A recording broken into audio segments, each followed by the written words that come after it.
Guys, welcome back sa ating YouTube channel. So ngayong araw na to guys, pag-uusapan natin paano nga ba natin mas mapapabilis ang paglaki ng ating mga alagang baboy kung may hinahabol tayo na time frame sa pagbenta ng mga alaga. Example, nasa grower stage na ang ating mga alagang baboy, paano ba natin didiskartehan ang pagkain para mahabol natin yung mga 100 kilos.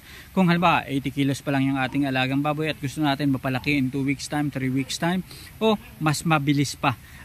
Tara, pag-usapan natin yan dito lang sa Kabady Mo YouTube channel.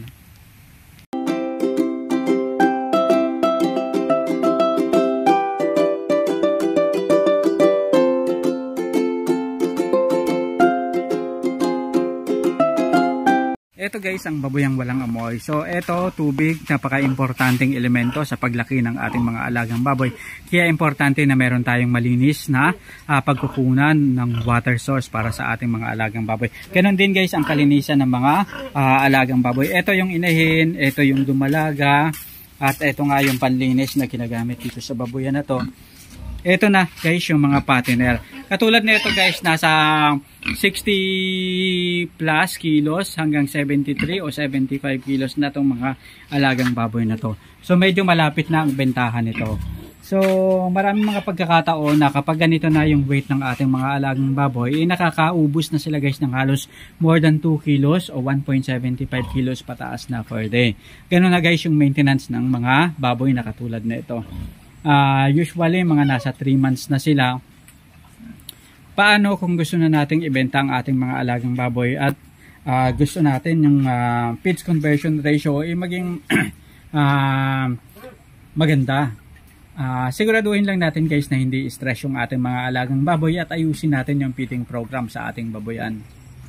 Habang lumalaki kasi guys yung mga baboy, yung feeds conversion ratio ilalo ring tumataas at nadadagdagan. Kaya importante yung good health ng ating mga baboy, lalong-lalo na yung mga feeds na pinapakain natin, kailangan quality at na ayon dun sa pamantayan para maging mabilis sila na lumaki. May mga pagkakataon na yung mga katropa natin nga pala nagtitipid at gumagamit ng medyo mahinang klase na feeds. Kapag gumamit ka ng medyo mahinang klase na feeds, syempre makikita rin natin yung medyo mabagal na paglaki ng ating mga alagang baboy, hindi ba? Kung ang tendency mo guys ng pag-aalaga ay gusto mo pa na matagal na ang pagpapalaki ng baboy, pwede mong pahabain ang pag-aalaga at pwede kang gumamit ng medyo mahihinang klase na feeds o low quality na feeds. Kasi the more na tumatagal yung baboy, kahit yung maintenance niya is less lang, mga 2 kilos, pwede na yung lumaki ng dire-diretso. Katulad na lang guys kapag yung inahin, diba? Yung maintenance ng inahin, minsan pwede natin gawing 2 kilos o 2.25 kilos, pero lumalaki ng lumalaki yung mga inahing baboy, diba? Ganon din itong mga patiner. So the more na mas matagal ang pag-aalaga, pwede natin na medyo laylo lang, kahit mga 2 kilos, 2.25. Guys, kapag ang baboy gusto nating ibenta kaagad, 3 weeks, 2 weeks, ayan natin benta na. Kailangan guys yung baboy ayusin natin yung pagkain. Pwede tayong magdagdag per day, ang pwede nilang ubusin. Siguraduhin lang natin yung kayang papakain natin kasi may mga pagkakataon na palamon tayo ng palamon tapos marami ang nasasayang ng mga feeds, diba? So kapag marami ang nasayang na feeds, medyo importante sa panahon ngayon na walang nasasayang na feeds ating mga alagang baboy. Kasi guys, ang per one sack ng mga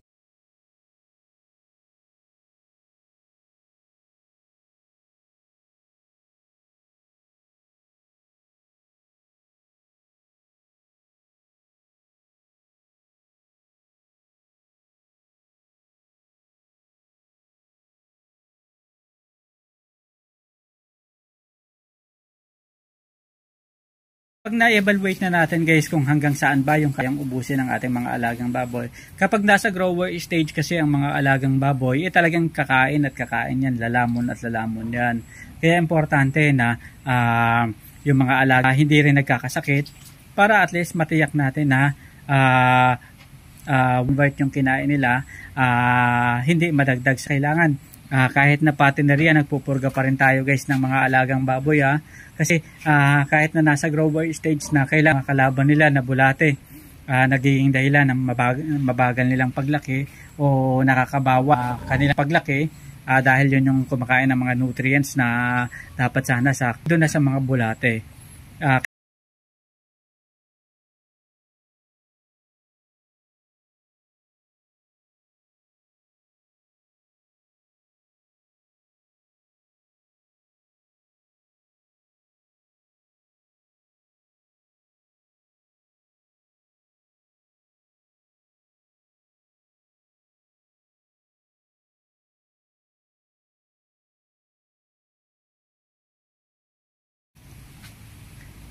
Kapag kayo guys ay papakain ng maramihan sa inyong mga alagang baboy, usually huwag nyo munang tingnan sa isang araw lang. Usually yung 3 days o 4 days na pinakain nyo, halos makikita lang yan sa ang resulta sa inyong mga alagang baboy after 4 days o 5 days ng pagpapakain. At yun doon yung manonotice. Pero usually, nagsisimula na yan na magdagdag ng weight sa inyong mga alagang baboy. Pero kung physical na basihan yung pag-uusapan, so manonotice nyo lang yan, mas makikita nyo yung paglaki, paglobo ng inyong mga alagang baboy after 4 days or 5 days na pagpapakain sa kanila. At lalo't higit kapag lumampas na ng 1 week ang pagpapakain ninyo. Kaya importante na kapag magbebenta kayo ng baboy, at least 2 weeks before na pagbenta ng baboy, inaayos nyo na yung feeding program nila, yung ratio nila, yung rasyon nila sa bawat araw, para at least makita nyo yung resulta. Huwag kayong bigla 3 days man yung ibebenta yung baboy, etong 3 days pakakainin nyo na ng pakakainin ng marami. So medyo sayang lang, di ba? So dapat at least 1 week na bago kayo magbenta o 2 weeks bago kayo magbenta, full blast na kagad kayo para at least mas makita nyo yung resulta sa katawan nila at sa timbang nila. Tiyak tayo na talagang kikita tayo sa negosyo ng pagbabubuyan at pagbebenta ng baboy, siguraduhin natin na tama yung timbangan na gagamitin. I-check nyong mabuti bago nyo ipatimbang yung inyong mga alagang baboy. I-check nyong mabuti kung okay ba yung namimili sa inyo. Siguraduhin niyo yung bumili ng baboy sa inyo mapagkakatiwalaan para at least walang timbang na nasasayang. Dahil hindi biro ang pag-aalaga ninyo, nagbuhos kayo ng panahon, ng effort, ganun din gumastos kayo sa pagpapalaki ng baboy. Kaya importante lang na dapat bumalik sa inyo yung resulta, yung pagod at nyo na kapag may bumili sa inyo ng baboy, kailangan tama yung timbang at makikita nyo naman yan kung magiging satisfied kayo kasi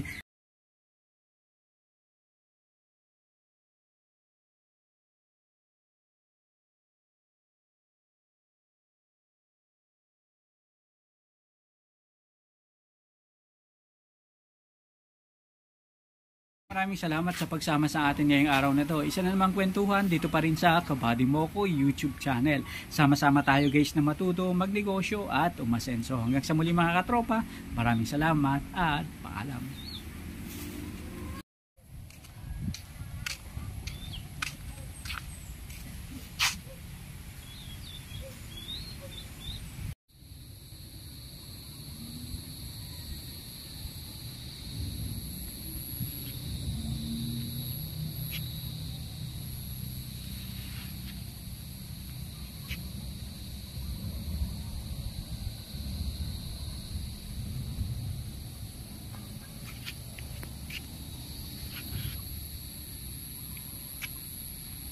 Na pala yung manok na galing sa J&J Farm. Ayan, medyo mga malalaki na.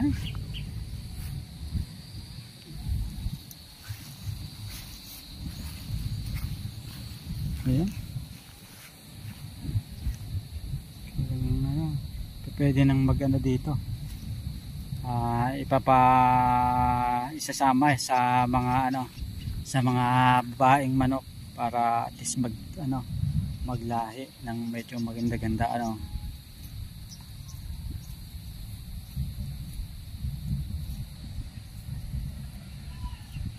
Ayan. Talagang buwelo sila dito sa farm.